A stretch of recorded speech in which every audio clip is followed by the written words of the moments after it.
Hi అండి, welcome to my channel. ఈరోజు పుదీనా చట్నీ ఎలా చేయాలో తెలుసుకుందాం. అందుకోసం ముందుగా స్టవ్ పైన ఇలా పాన్ పెట్టుకొని పల్లీలు వేయించుకోవాలండి. 1 కప్పు పల్లీలు తీసుకోవాలండి. వాటిని ఇలా దోరగా వేయించుకోవాలి. ఇలా దోరగా వేగిన తర్వాత వీటిని పక్కన తీసుకొని పెట్టుకోండి. ఇప్పుడు అదే పాన్లో 1/2 కప్పు నువ్వులు కూడా వేయించుకోండి దోరగా.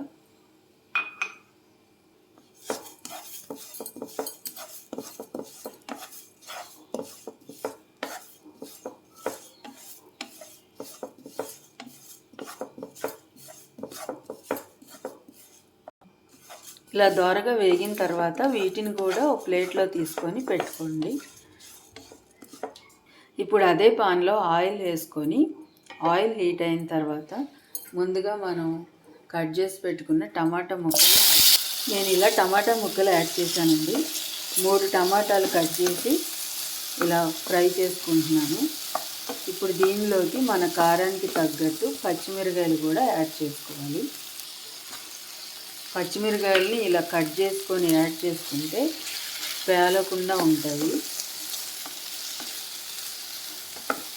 ఇలా ఇవన్నీ కలిపేసి బాగా ఫ్రై చేసుకోవాలి. ఇలా కాస్త ఫ్రై అయిన తర్వాత పుదీనా కూడా యాడ్ చేయాలి. పుదీనాను ముందుగా కడిగేసి క్లీన్ చేసుకొని పెట్టుకోవాలండి. దీనికి 1 కట్ట పుదీనా పడుతుంది.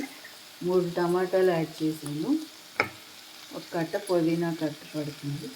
ఇవి యాడ్ చేసుకొని ఈ 3 బాగా ఫ్రై చేసుకోవాలి. ఈ టమాటాలో ఉన్న వాటర్ అంతా డ్రై అయ్యేంత వరకు దీన్ని ఫ్రై చేసుకోవాలండి. అప్పుడు దీనిలో ఉన్న పచ్చివాసన అంతా పోతుంది. పుదీనాలో టమాటోలో అంతా పోయి బాగా ఫ్రై అవుతుంది.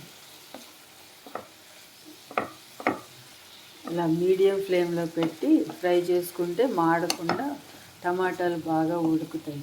టమాటాలు, పుదీనా, పచ్చిమిరపకాయలు బాగా ఉడుకుతాయండి. ఇలా బాగా మెత్తగా మగ్గిపోయింది కదండి. ఇప్పుడు మనం స్టవ్ ఆఫ్ చేసుకొని ఈ మిశ్రమాన్ని పూర్తిగా చల్లారనివ్వాలండి. ఇప్పుడు ఇది పూర్తిగా చల్లారిపోయింది కదండి. దీన్ని మిక్సీ జార్లోకి ట్రాన్స్ఫర్ చేసుకోండి. ఇప్పుడు దీన్ని ఇలా మిక్సీ జార్లో ట్రాన్స్ఫర్ చేసుకున్నాం కదా. అలాగే మనం ముందుగా ఫ్రై చేసి పెట్టుకున్న పల్లీలు, నువ్వులు కూడా యాడ్ చేయాలి దీనిలోకి.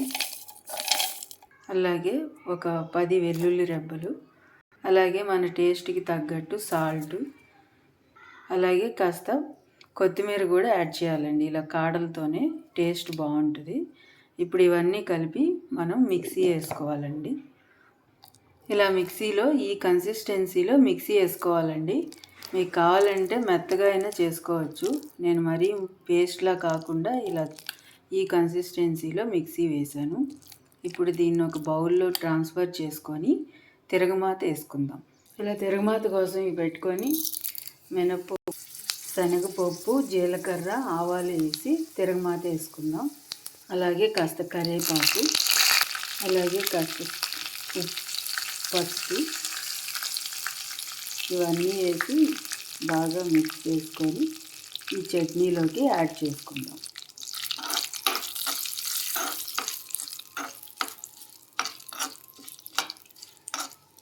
తిరమాత మీడియం ఫ్లేమ్లో వేసుకోండి. అప్పుడు తిరమాత మాడిపోకుండా ఉంటుందండి. ఇప్పుడు దీన్ని చట్నీలోకి మిక్స్ చేసుకుందాం. ఇలా మిక్స్ చేసుకొని దీన్ని ఇలా మ్యాష్ చేసుకోండి. ఇలా కలిపేసుకున్నాం కదా, అంతేనండి. వెరీ టేస్టీ అండ్ హెల్దీ పుదీనా పల్లీల చట్నీ రెడీ అయిపోయిందండి. ఇది వేడివేడి అన్నంలో అయినా టేస్ట్ బాగుంటుంది. అలాగే చపాతీలోకైనా చాలా బాగుంటుంది. నచ్చితే మీరు కూడా ట్రై చేసి ఎలా ఉందో కామెంట్ చేయండి. అలాగే లైక్ చేయండి, షేర్ చేయండి, సబ్స్క్రైబ్ చేసుకోండి. Thanks for watching.